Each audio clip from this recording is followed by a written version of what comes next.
숨이 턱 막혔다. 심장이 멎는 것 같았다. 낯선 동네에 낡은 잡화점 한 귀퉁이. 먼지 쌓인 진열장 안에서 나는 그 사진을 발견했다. 빛바랜 사진이었다. 인화 상태도 좋지 않아 흐릿했지만 나는 한눈에 알아볼 수 있었다. 그 남자의 옆에 선 6살쯤 되어 보이는 아이. 해맑게 웃고 있는 아이의 얼굴은 정확히 18해 전 내 뱃속에서 웅크리고 있던 그 아이의 얼굴과 똑같았다. 아가씨, 이 사진 사실래요? 백발의 할머니 주인이 내 어깨를 툭 쳤다. 나는 멍하니 고개를 끄덕였다. 할머니는 무덤덤하게 사진을 봉투에 넣어 건넸다. 봉투 안에는 다른 사진들도 몇 장 더 들어있었다.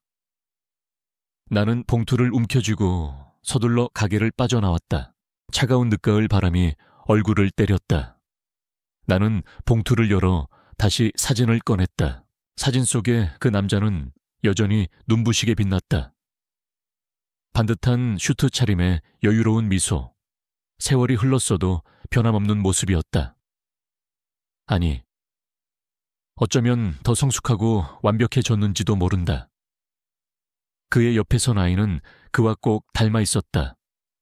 그 아이의 눈, 코, 입, 그리고 싱긋 웃을 때 살짝 올라가는 입꼬리까지.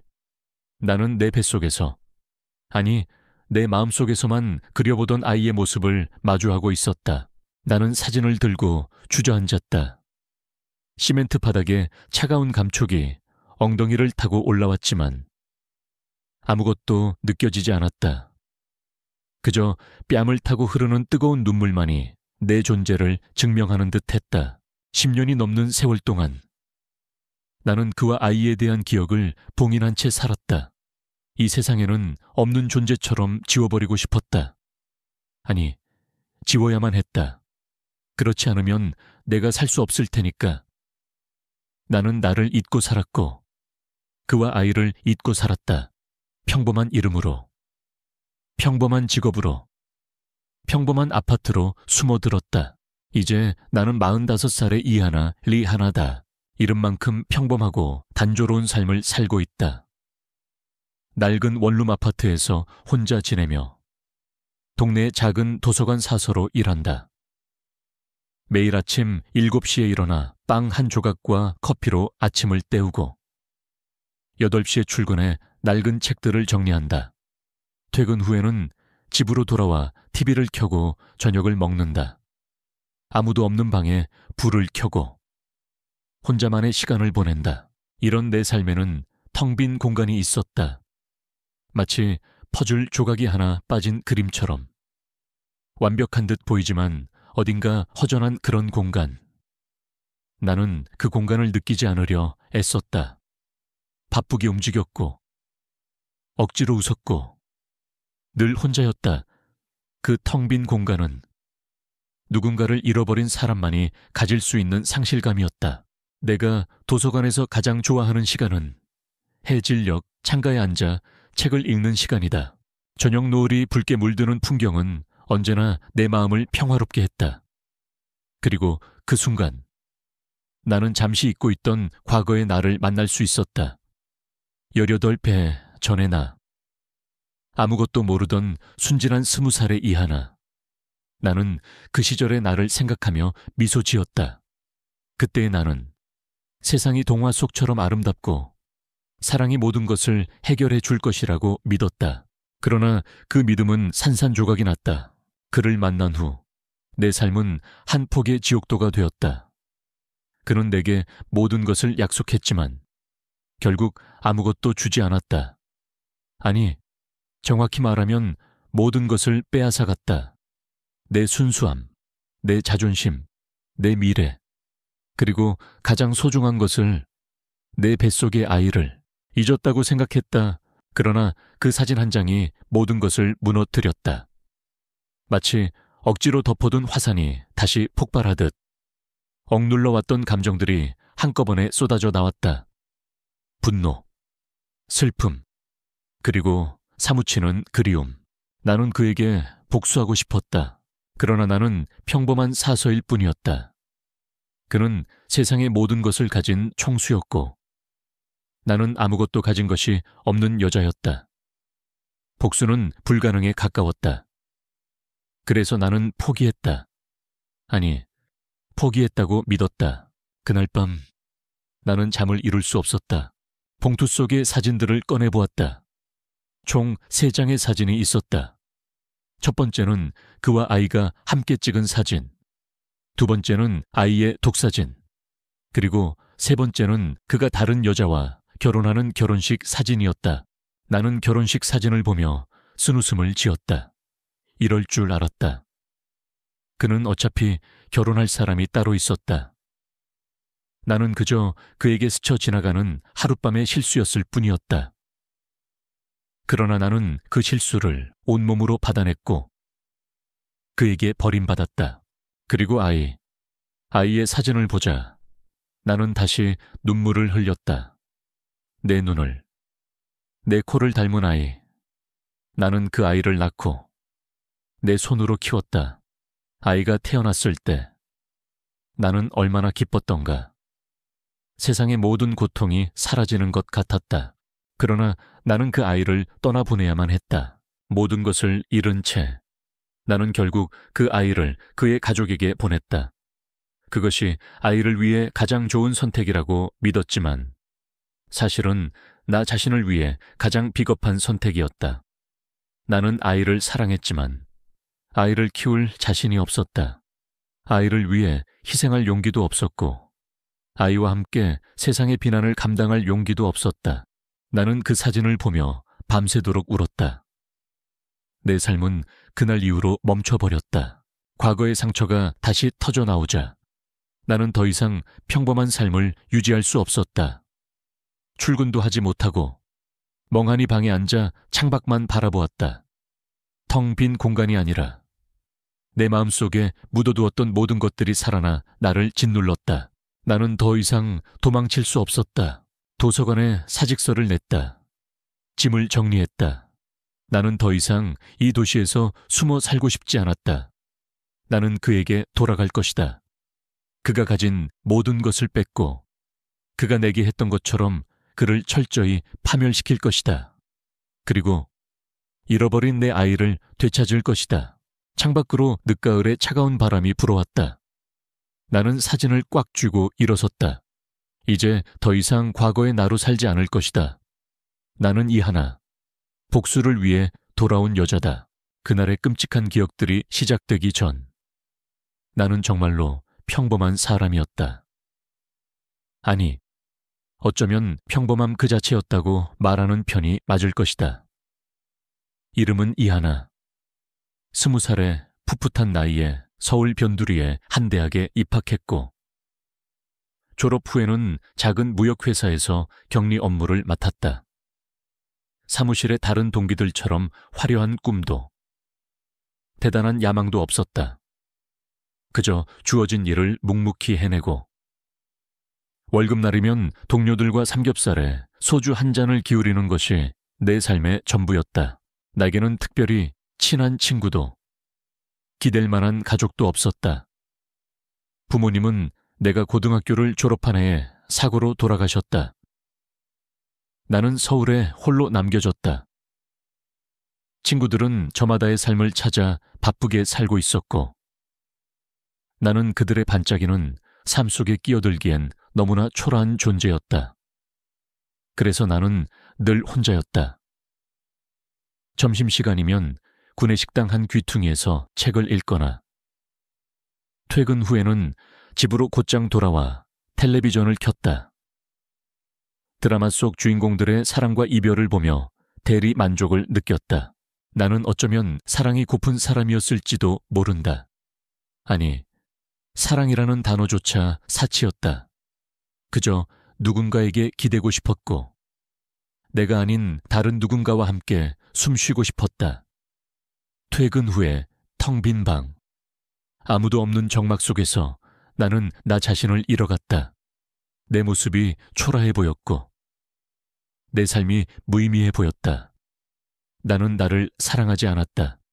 그래서인지 다른 사람에게서 받는 작은 관심에도 쉽게 마음을 열곤 했다. 이하나 씨, 오늘도 혼자예요. 가끔 경비 아저씨가 건네는 따뜻한 말 한마디에도 눈물이 핑 돌았다. 작은 친절에도 이렇게 흔들리는 내 모습이 싫었다. 나는 단단하지 못했다. 세상의 거센 바람에 쉽게 꺾일 것 같은 잡초 같았다. 어느 날 나는 도서관에서 우연히 한 시집을 발견했다. 바람이 불어오는 곳으로 가자라는 제목의 시집이었다. 시집의 한 구절이 내 마음을 파고들었다. 세상에 혼자 남겨진 모든 존재는 외롭다. 하지만 외로움은 당신을 더 강하게 만든다. 바람이 불어오는 곳으로 가라. 그곳에서 당신의 길을 찾을 것이다. 나는 그 시 구절을 수없이 되뇌었다. 어쩌면 나도 나만의 길을 찾아야 하는지도 모른다는 생각을 했다. 하지만 내게는 용기가 없었다. 세상의 바람을 맞설 용기가. 나는 그저 바람에 흩날리는 먼지처럼 어딘가에 정착하고 싶었을 뿐이었다. 회사는 늘 바빴다. 월말이면 야근은 기본이었다. 늦은 밤, 불 꺼진 사무실에 홀로 앉아 쌓여있는 서류 더미를 보며 한숨을 쉬었다. 밖에서는 빗방울이 창문을 두드리고 있었다. 창밖으로 보이는 도시의 야경은 화려했지만 내 마음은 한없이 공허했다. 그때 문득 누군가에게 전화하고 싶다는 생각이 들었다. 하지만 누구에게도 전화할 수 없었다.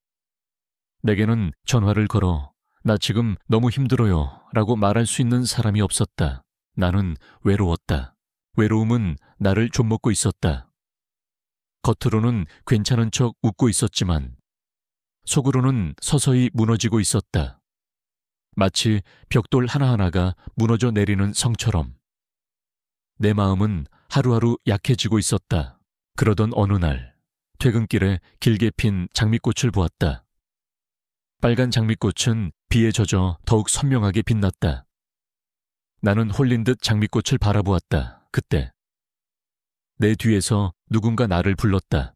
이하나 씨, 돌아보니 직속 상사였다. 나는 놀라서 고개를 숙였다. 상사는 내게 우산을 건네며 말했다. 비 맞고 다니면 감기 걸려요. 우산 쓰고 가요. 나는 괜찮다고 손사래를 쳤지만 그는 억지로 내 손에 우산을 쥐어주었다. 나는 그의 작은 친절에 또다시 눈물이 핑 돌았다. 나는 우산을 든 채 한참을 서 있었다. 빗방울이 우산을 때리는 소리가 빗소리처럼 들렸다. 나는 그 작은 친절에 마음이 흔들렸다. 그 상사가 좋아서가 아니었다.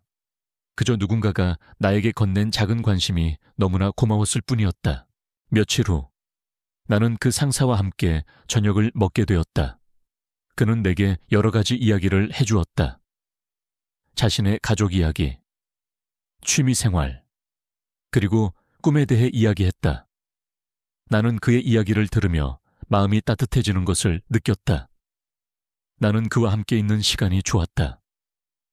외로웠던 내 삶에 누군가 들어와 준 것만으로도 감사했다. 그러나 그 관계는 오래가지 않았다. 상세에게는 이미 가정이 있었다. 나는 상사의 아내를 만나게 되었고 그의 아내는 내게 차가운 눈빛으로 말했다. 우리 남편에게서 떨어져 줘요. 당신 같은 여자 때문에 우리 가정이 흔들리는 게 싫어요. 나는 아무 말도 할 수 없었다. 나는 다시 혼자가 되었다. 그 관계는 내게 더 깊은 상처를 남겼다. 나는 나 자신을 원망했다. 왜 이렇게 쉽게 다른 사람에게 마음을 여는지, 왜 이렇게 어리석은지. 나는 다시 예전의 삶으로 돌아왔다. 아니, 예전보다 더 깊은 외로움 속으로 빠져들었다. 나는 더 이상 누군가를 만나고 싶지 않았다. 아무도 나를 이해해 주지 못할 것이라고 생각했다. 그 후로 나는 더 단단한 벽을 쌓았다. 내 마음속에 철벽을 세우고 아무도 들어오지 못하게 했다. 나는 나 자신을 세상으로부터 고립시켰다. 그렇게 나는 텅 빈 삶을 살았다. 그가 나의 삶에 들어오기 전까지는 나는 그에게서 빛을 보았다. 그는 내게 다가왔을 때 나는 그가 나의 어둠을 밝혀줄 유일한 빛이라고 믿었다. 그는 내게 꿈과 희망을 이야기했고 나는 그의 이야기에 귀를 기울였다. 나는 그를 사랑하게 되었다. 그러나 그 빛은 나를 불태우는 불꽃이었다. 나는 그 불꽃에 나 자신을 던졌고 결국 모든 것을 잃었다. 그날은 내게 한낱 평범한 화요일이었다. 나는 여느 때와 다름없이 아침 9시 정각에 출근 도장을 찍고 책상에 앉아 월별 재무보고서를 작성하고 있었다. 지루한 숫자에 나열과 씨름하며 커피를 홀짝이고 있는데 갑자기 사무실 분위기가 술렁거렸다. 우리 회사의 대표이사가 직접 부서 전체 회의를 소집했다. 흔치 않은 일이었다. 우리는 모두 의아한 표정으로 회의실로 향했다. 자, 여러분, 오늘 이 자리에 모인 이유는 다름이 아니라 우리 회사가 MJ그룹과 신규 프로젝트를 함께 진행하게 되었습니다.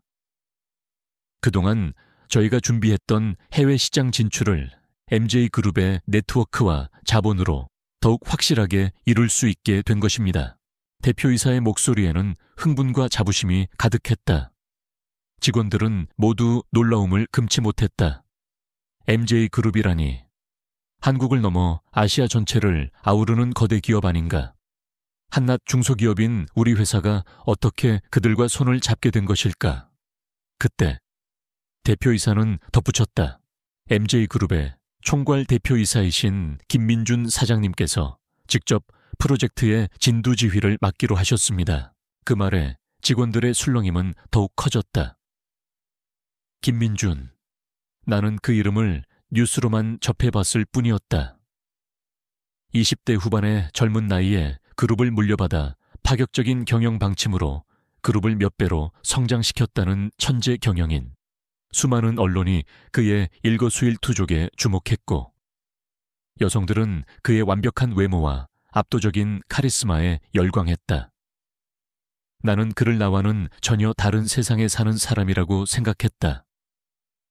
감히 상상조차 할 수 없는, 범접할 수 없는 존재.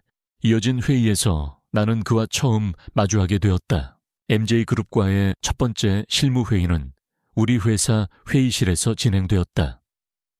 김민준 사장은 그의 비서와 함께 들어왔다. 그의 등장과 함께 회의실의 공기가 달라졌다. 그는 사진이나 영상으로 보던 것보다 훨씬 더 압도적인 존재감을 뿜어냈다. 딱 떨어지는 검은색 슈트, 흐트러짐 없는 머리카락, 그리고 날카로우면서도 깊은 눈빛. 그는 회의실에 앉아있는 모든 사람을 압도하는 듯 했다. 나는 나도 모르게 고개를 숙이고 내 손을 꼼지락거렸다. 안녕하세요. MJ그룹 총괄 대표이사 김민준입니다. 이 프로젝트를 함께하게 되어 기쁩니다. 제가 직접 이 프로젝트를 챙기려 하는 만큼 여러분들의 적극적인 협조 부탁드립니다.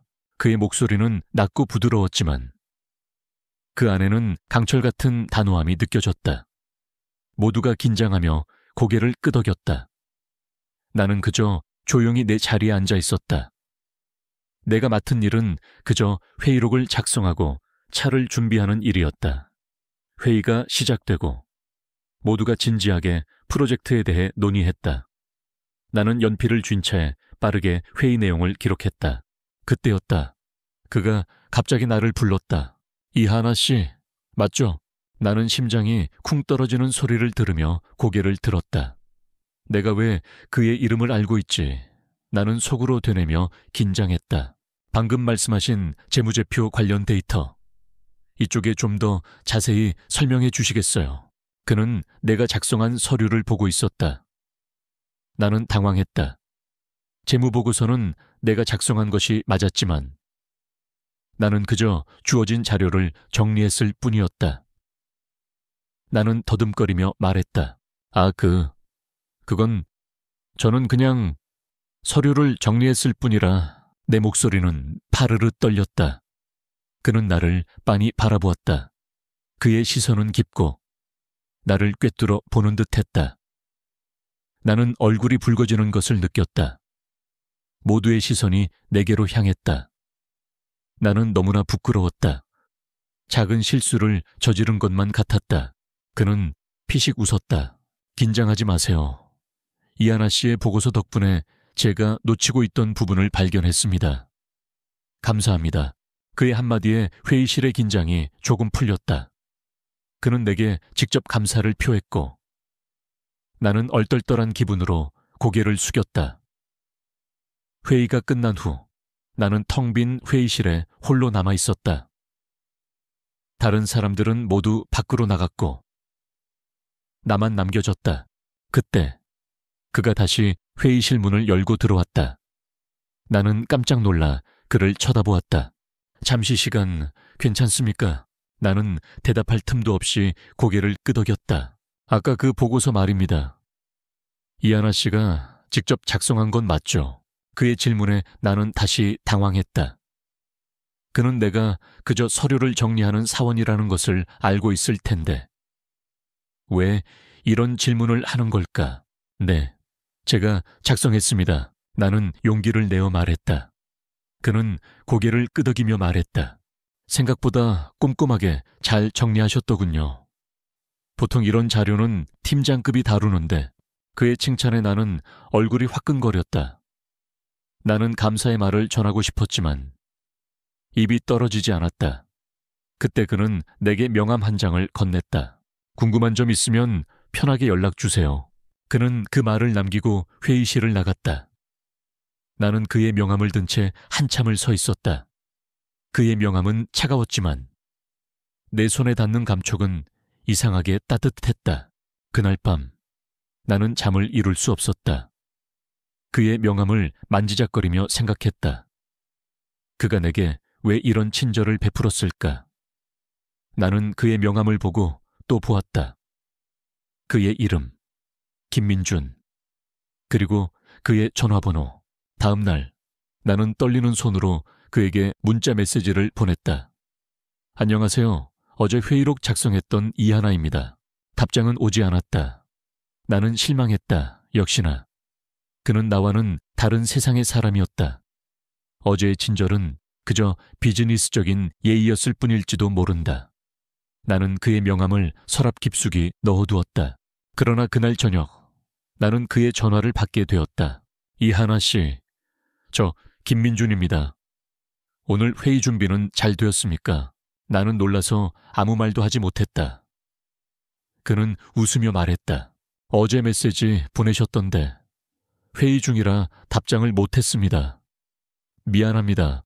그의 부드러운 목소리는 내 마음을 흔들었다. 나는 그에게서 빛을 보았다. 그는 내게 다가왔을 때 나는 그가 나의 어둠을 밝혀줄 유일한 빛이라고 믿었다. 그러나 그 빛은 나를 불태우는 불꽃이었다. 그날의 전화는 시작이었다. 그가 나게 먼저 손을 내밀었고 나는 그 손을 잡았다. 나는 그가 나의 외로움을 알아봐준 사람이라고 믿었다. 그는 나와 다른 세계의 사람이었지만 그의 목소리는 내게 깊은 위안을 주었다. 우리는 퇴근 후 자주 만났다. 화려한 레스토랑이 아닌 조용하고 아늑한 카페에서 만나 커피를 마셨다. 그는 자신의 일에 대해 이야기했고 나는 그의 이야기에 귀를 기울였다. 그는 내가 이 세상에 존재하는 의미를 찾아준 사람 같았다. 이하나 씨는 정말 신기해요. 어느 날 그가 말했다. 제가 하는 이야기는 보통 재미없다고 하거든요. 아니에요. 사장님 이야기는 흥미로워요. 제가 모르는 세상 이야기예요. 그가 내게서 본 것은 무엇이었을까? 나의 순수함, 나의 솔직함, 아니면 나의 외로움이었을까? 나는 그의 옆에 있는 것이 좋았다. 그와 함께 있는 시간만큼은 내가 초라한 격리 직원이 아니라 누군가에게 소중한 존재가 된 것 같았다. 그는 나를 존중해 주었고 나의 이야기에 귀 기울여 주었다. 나는 그에게서 사랑을 느꼈다. 그러나 우리의 관계는 늘 비밀스러웠다. 그는 늘 사람들의 시선을 의식했고 우리는 늘 조심스럽게 만났다. 나는 그에게 왜 우리 관계를 숨겨야 하는지 물었다. 나를 믿어줘요. 지금은 때가 아니에요. 때가 되면 모두에게 우리의 관계를 밝힐게요. 그의 말에 나는 믿었다. 나는 그를 너무나 사랑했기 때문에 그의 모든 것을 믿었다. 나는 그를 위해 모든 것을 희생할 준비가 되어 있었다. 그는 내게 사랑을 주었고 나는 그에게 모든 것을 주었다. 내 마음, 내 몸, 그리고 내 영혼까지. 이하나 씨, 우리 주말에 여행 갈까요? 그의 제안에 나는 심장이 두근거렸다. 나는 태어나서 한 번도 혼자 여행을 떠나본 적이 없었다. 그와 함께 떠나는 첫 여행이었다. 우리는 그의 별장이 있는 강원도로 떠났다. 그곳은 마치 동화 속에 나오는 곳 같았다. 아름다운 산과 호수, 그리고 그림 같은 집. 나는 그와 함께 꿈 같은 시간을 보냈다. 밤이 되자 우리는 별장 밖으로 나왔다. 밤하늘에는 수많은 별들이 쏟아질 듯 빛나고 있었다. 나는 그의 손을 잡고 밤하늘의 별을 보았다. 그때 그가 내게 말했다. 하나 씨, 당신이 내게 빛을 찾아주었어요. 나는 그의 말에 눈물이 핑 돌았다. 나는 그에게 모든 것을 털어놓았다. 나의 외로움, 나의 아픔, 그리고 나의 삶. 그는 나의 이야기를 모두 들어주었다. 그는 나를 안아주었다. 그의 품은 따뜻했고 그의 심장 소리는 내 귀에 울렸다. 하나 씨, 당신은 세상에서 가장 아름다운 사람이에요. 나는 당신을 사랑합니다. 그의 고백에 나는 모든 것을 잊었다. 우리는 서로를 끌어안고 사랑을 나누었다. 그날 밤, 나는 세상에서 가장 행복한 사람이었다. 나는 그를 사랑했고, 그는 나를 사랑한다고 했다. 나는 더 이상 외롭지 않았다. 여행에서 돌아온 후, 우리의 관계는 더욱 깊어졌다. 우리는 마치 한 쌍의 연인처럼 매일 밤 통화하고, 주말이면 만났다. 나는 그가 내게 결혼을 약속할 것이라고 믿었다. 나는 그와의 미래를 꿈꾸며 행복한 나날을 보냈다. 그러나 나의 행복은 오래가지 않았다. 그날은 그의 생일이었다. 나는 그를 위해 정성스럽게 저녁 식사를 준비했다. 그의 집 앞에서 그를 기다렸다. 그러나 그는 나타나지 않았다. 나는 그에게 전화를 걸었다. 그러나 그는 전화를 받지 않았다.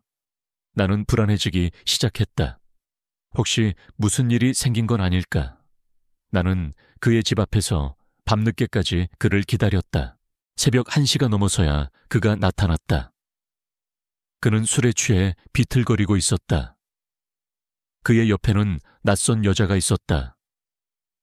그 여자는 그를 부축하며 내게 말했다. 당신 누구세요? 나는 아무 말도 하지 못했다. 그 여자는 그를 집 안으로 들여보내고 다시 나에게 돌아와 말했다. 나는 이 사람의 약혼녀예요. 당신, 이 사람한테 접근하지 말아요. 그 여자의 말에 나는 온몸이 얼어붙는 것 같았다. 그의 약혼녀라니. 나는 그에게 약혼녀가 있다는 사실을 전혀 몰랐다. 나는 충격을 받았다. 그는 내게 왜 이 사실을 숨겼을까? 나는 그에게 물었다. 약혼녀가 있어요. 왜 나한테 말하지 않았어요? 그는 나를 쳐다보지도 않고 말했다. 미안해. 이건 비즈니스적인 결혼이야. 나는 그녀를 사랑하지 않아. 그의 말에 나는 눈물을 흘렸다. 나는 그가 나를 사랑한다고 믿었다. 그러나 그는 나를 속였다. 그는 나를 이용했다. 나는 그에게 소중한 존재가 아니라 그저 그의 욕망을 채워줄 도구였을 뿐이었다. 이하나 씨, 당신은 내게 특별한 사람이었어요. 그러나 우리는 여기서 끝내야 해요. 그의 말에 나는 무너져 내렸다. 나는 모든 것을 잃었다. 사랑, 믿음, 그리고 나의 모든 것, 그의 약혼녀를 만난 그날 밤. 나는 집에 돌아와 멍하니 앉아 있었다. 김민준에게서 전화 한 통이 오지 않았다. 문자 메시지 하나 오지 않았다. 마치 처음부터 존재하지 않았던 사람처럼. 그는 나를 완벽하게 지워버린 듯 했다. 나는 그가 내게 했던 모든 말을 떠올렸다. 사랑합니다. 당신이 내게 빛을 찾아주었어요. 그 모든 말이 거짓이었다. 나는 그에게 속았고 나 자신에게 속았다. 며칠 동안 나는 아무것도 할 수 없었다. 회사에도 나가지 않았다. 전화기를 끄고 세상과 단절했다. 눈물조차 나오지 않았다. 그저 텅 빈 공간에 혼자 앉아 있었다. 그때였다. 배가 아파왔다. 나는 혹시나 하는 마음에 병원으로 향했다. 임신 암주차입니다. 의사의 말에 나는 아무 말도 할 수 없었다. 임신이라니. 그가 내게 주지 않았던 모든 것을 그는 내 뱃속에 남겨두고 떠났다. 나는 기쁨보다는 두려움이 앞섰다. 혼자서 이 아이를 어떻게 키워야 할까? 그러나 동시에 나는 내 뱃속에 살아 숨쉬고 있는 작은 생명에게서 희망을 보았다. 이 아이는 나에게 남겨진 유일한 존재였다. 나는 이 아이를 지키고 싶었다. 나는 김민준에게 이 사실을 알리기로 마음먹었다. 그가 이 사실을 알면 혹시라도 내게 돌아와 주지 않을까?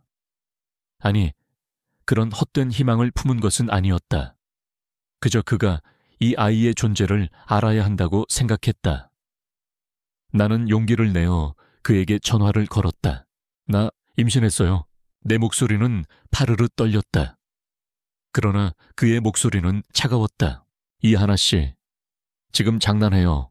아니요, 정말이에요. 병원에 갔다 왔어요. 그래서 나보고 뭘 어쩌라고, 아이를 낳으라고. 그의 목소리는 차가웠다. 나는 충격을 받았다. 그는 내가 임신했다는 사실에 전혀 놀라지도 기뻐하지도 않았다.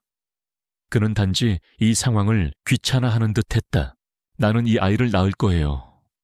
당신의 아이니까. 내 말에 그는 비웃었다. 나의 아이 이하나 씨. 당신이 임신한 게 내 아이라는 증거 있어. 당신은 나 말고 다른 남자도 만나지 않았어. 그의 말에 나는 온몸이 떨렸다. 나는 그의 비열함에 치를 떨었다. 어떻게 내게 이런 말을 할 수 있을까? 나는 그에게 소리쳤다. 어떻게 그런 말을 할 수 있어요? 나는 당신밖에 없었어요. 이하나 씨. 순진한 건지 멍청한 건지. 나는 지금 약혼녀가 있어. 곧 결혼할 사람이야. 당신 같은 여자 때문에 내 인생 망칠 순 없어. 그는 내게서 모든 것을 빼앗아갔다. 내 사랑, 내 믿음, 그리고 내 마지막 자존심까지. 나는 그와 더 이상 이야기할 수 없었다. 나는 전화를 끊었다. 그리고 울음을 터뜨렸다. 내 눈에서 흐르는 눈물은 슬픔이 아니라 분노였다. 그에게 버림받은 슬픔, 그리고 나 자신에게 속은 분노. 나는 회사를 그만두었다. 서울에 더 이상 머무를 이유가 없었다. 나는 짐을 싸서 고향으로 내려가려 했다. 그러나 고향으로 돌아갈 용기가 나지 않았다. 부모님은 돌아가셨고 나는 혼자였다. 나는 이 아이를 지키기 위해 이 도시를 떠나기로 마음먹었다. 나는 서울을 떠나 아주 작은 시골 마을로 향했다. 그곳에서 나는 이 아이를 낳고 내 손으로 키울 생각이었다. 가진 돈은 많지 않았지만 나는 이 아이만 있다면 괜찮을 거라고 생각했다. 시골 마을은 조용하고 평화로웠다. 나는 작은 원룸을 빌려 살았다. 가진 돈은 한 달도 차에 버틸 수 없을 만큼 적었다. 나는 아르바이트를 구하려 했지만 임신한 몸으로 할 수 있는 일은 많지 않았다. 나는 매일 밤 잠을 이루지 못했다. 아이는 뱃속에서 무럭무럭 자라고 있었지만 나는 하루하루 말라가고 있었다. 그렇게 몇 달이 흘렀다. 나는 혼자 병원에 가서 검진을 받고 혼자 밥을 먹고 혼자 울었다. 그러나 나는 포기하지 않았다. 이 아이가 내게 남겨진 유일한 희망이라고 믿었다. 그러나 나의 희망은 산산조각이 났다. 야궁 외 임신입니다. 의사의 말에 나는 정신이 아득해졌다. 나는 의사의 말을 이해할 수 없었다. 의사는 내게 조심스럽게 말했다. 수술을 해야 합니다. 그렇지 않으면 산모의 생명까지 위험할 수 있습니다. 수술이라니. 나는 이 아이를 잃게 된다는 사실에 절망했다. 나는 이 아이를 지키고 싶었다. 이 아이는 나에게 남겨진 유일한 존재였다. 그러나 나는 이 아이를 잃어야만 했다. 나는 수술대에 누웠다. 차가운 수술실의 공기는 내 몸을 꿰뚫는 듯했다. 나는 눈물을 흘리며 생각했다. 나는 이 아이를 지키지 못했다. 나는 이 아이의 엄마 자격이 없었다. 나는 아무것도 가진 것이 없는 사람이었다. 수술을 마치고 나는 텅 빈 방으로 돌아왔다. 내 뱃속에는 아무것도 없었다. 나는 모든 것을 잃었다. 사랑, 믿음, 그리고 아이까지. 나는 절망했다. 나는 폐허가 되었다. 수술을 마치고 돌아온 원룸은 내 마음처럼 텅 비어 있었다. 뱃속의 아이를 잃은 상실감은 그 어떤 고통보다 더 깊었다. 나는 침대에 누워 며칠을 보냈다. 밥도 먹지 않았고 잠도 자지 않았다. 그저 멍하니 천장만 바라보았다. 삶의 의미를 모두 잃어버린 듯했다. 나는 더 이상 숨을 쉬고 싶지 않았다. 그때 누군가 현관문을 두드렸다. 나는 인기척 없는 방에 홀로 누워 문 두드리는 소리를 듣지 못했다. 그러나 문은 계속 두드려졌다. 나는 마지못해 몸을 일으켜 문을 열었다. 문 밖에는 한 중년 여성이 서 있었다. 그녀는 내가 살고 있는 원룸의 집주인이었다. 그녀는 내 얼굴을 보고 깜짝 놀랐다. 아가씨, 괜찮아요. 며칠째 집 밖으로 나오지도 않고 무슨 일 있어요? 나는 아무 말도 하지 못했다. 그저 눈물을 흘렸다. 그녀는 놀란 표정으로 내 방으로 들어왔다. 그녀는 내 방의 텅 빈 모습을 보고 한숨을 쉬었다. 아이고, 밥은 먹고 사는 거야. 이렇게 있다가는 정말 죽겠다. 일단 나랑 같이 밥 먹으러 가자. 나는 그녀의 손에 이끌려 집 밖으로 나왔다. 그녀는 나를 동네의 작은 식당으로 데려갔다.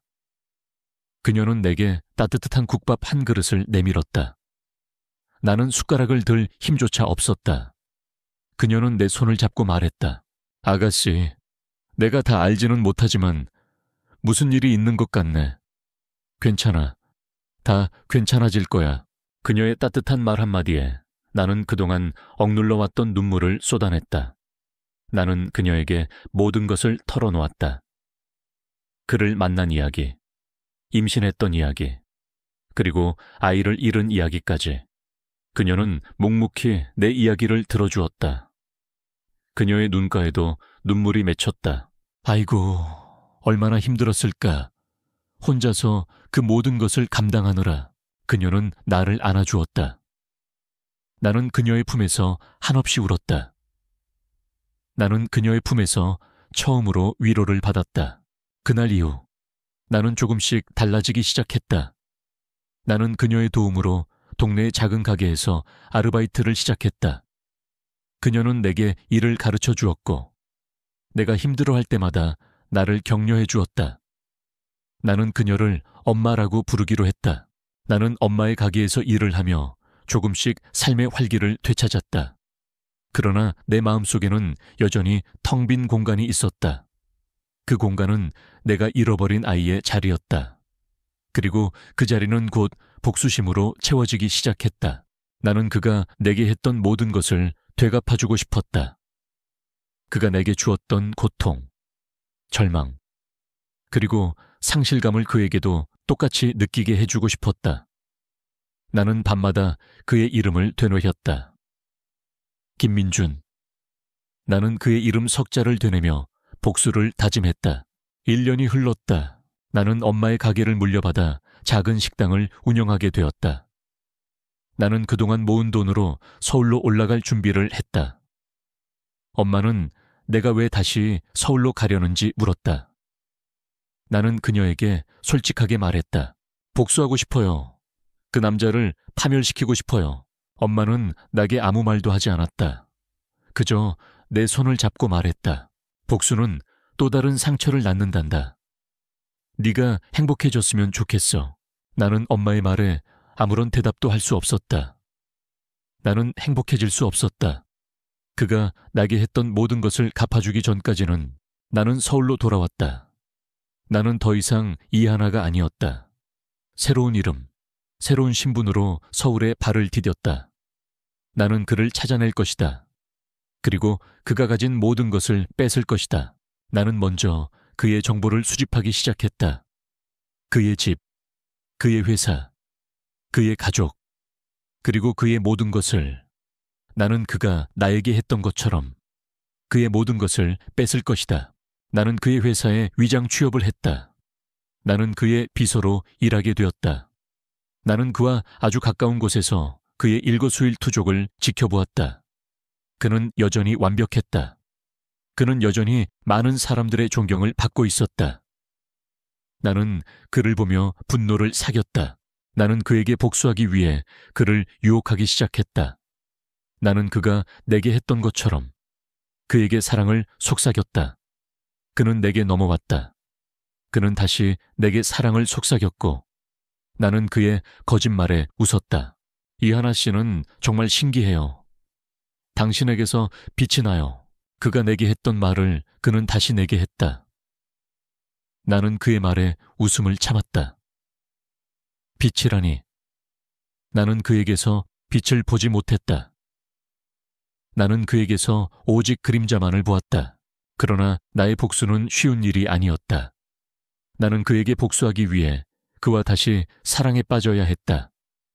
나는 그를 사랑하는 척 연기해야 했다.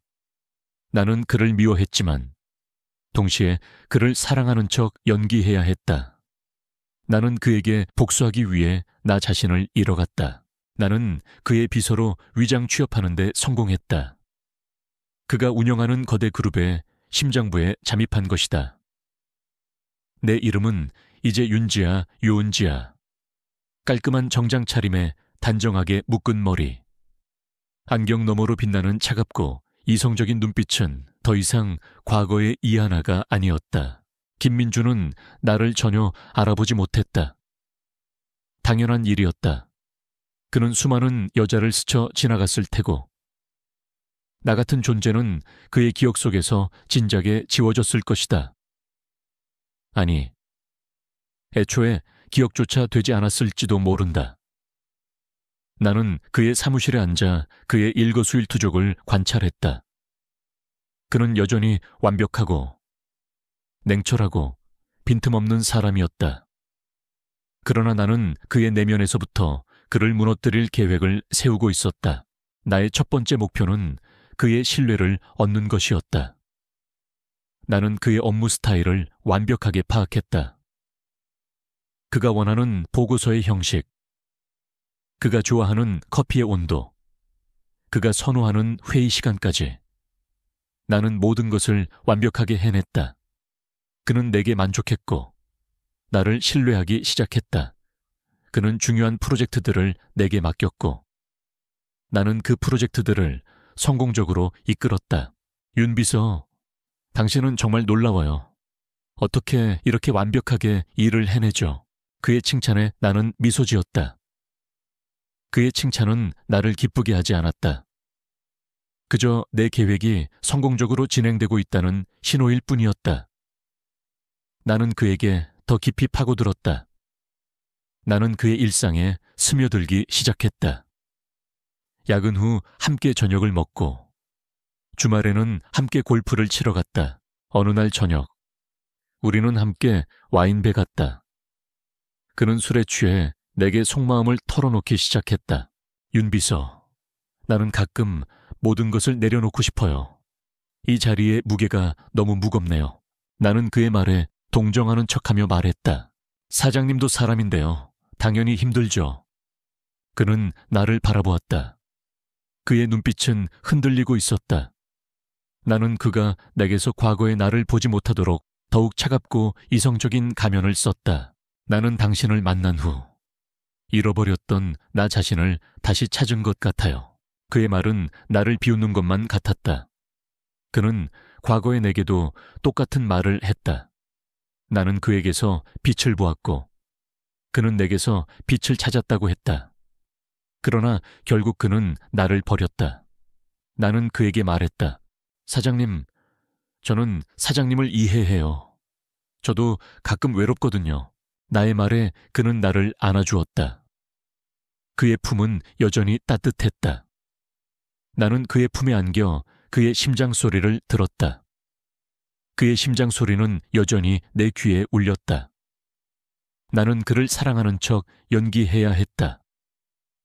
나는 그에게 복수하기 위해 그와 다시 사랑에 빠져야 했다.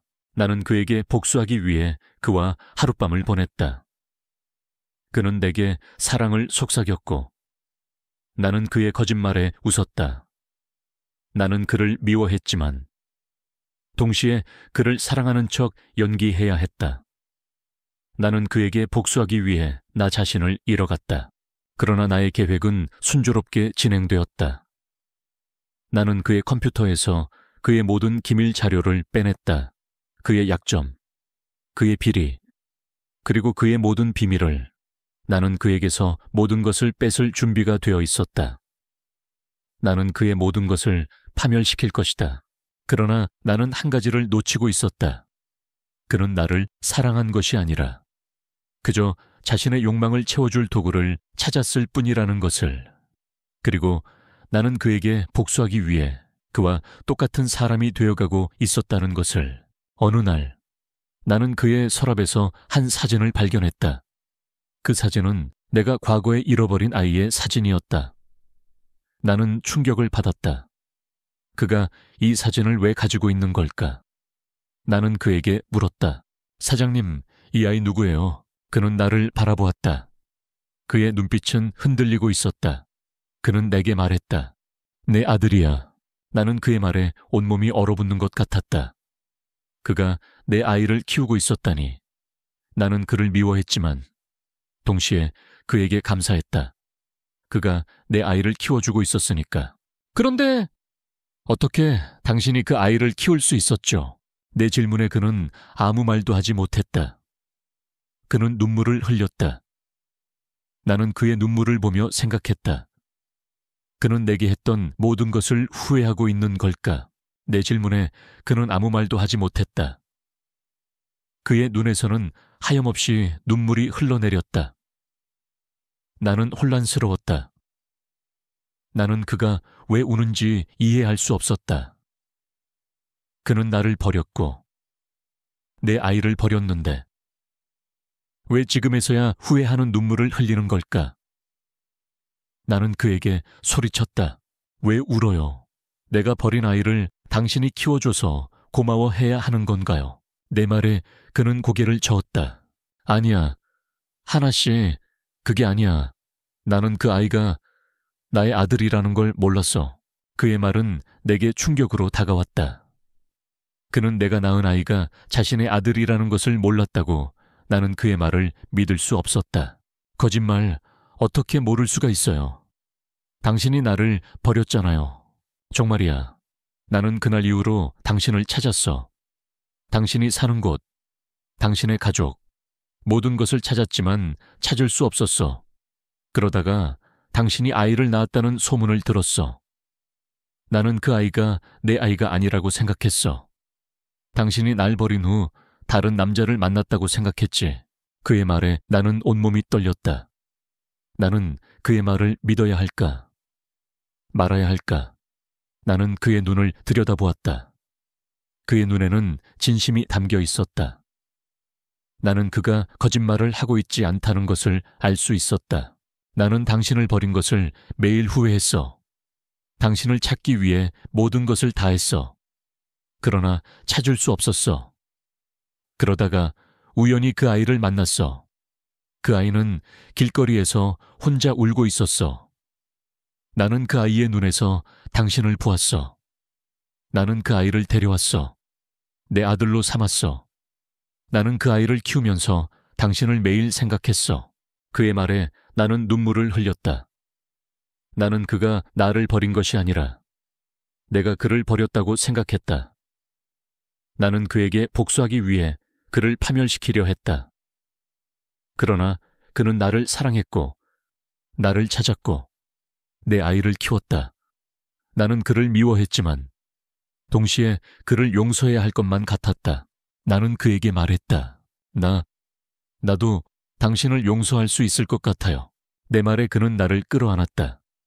그의 품은 따뜻했다. 나는 그의 품에 안겨 한없이 울었다.